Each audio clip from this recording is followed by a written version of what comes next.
ભાવનગર શહેરમાંથી એક ચોંકાવનારી ઘટના સામે આવી રહી છે। શહેરના મોતી તળાવ વિસ્તારમાં મોડી રાત્રે મારામારીનો ગંભીર બનાવ બન્યો હોવાનું જાણવા મળી રહ્યું છે। મળતી માહિતી અનુસાર મોતી તળાવ શેરી નંબર 0માં રહેતા જુનેદભાઈ ઉપર જીવલેણ હુમલો કરવામાં આવ્યો હતો। સ્થાનિક લોકોના જણાવ્યા મુજબ મોતી તળાવ વિસ્તારમાં છેલ્લા થોડા સમયથી આવારા તત્વો અને લુખ્ખા તત્વોનો ત્રાસ વધતો જોવા મળી રહ્યો છે। આ જ ત્રાસ વચ્ચે અમન, અરમાન અને ગુજી નામના 3 શખ્સોએ મળીને જુનેદભાઈ ઉપર હુમલો કર્યો હોવાનું સામે આવ્યું છે। હુમલાખોરોએ ધોકા, પાઇપ અને ધારદાર હથિયારોનો ઉપયોગ કરી જુનેદભાઈને ગંભીર ઈજાઓ પહોંચાડી હતી। હુમલો કર્યા બાદ ત્રણેય આરોપીઓ ઘટના સ્થળેથી ફરાર થઈ ગયા હતા।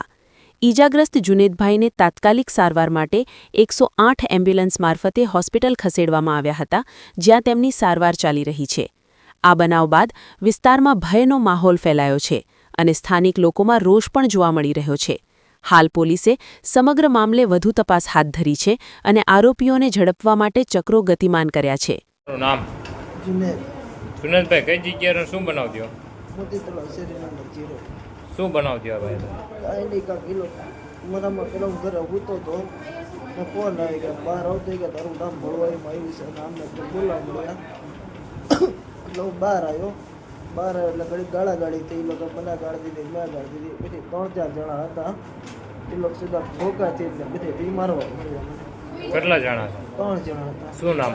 એક અમન કરીને છે, એ માઢિયા પડી ગયા એમ લાગે છે। એક 2 મોતી તળાવના છે। શું નામ? 2 અરમાન ને બુજી। કોઈ જૂની અદાવત? ના, કોઈ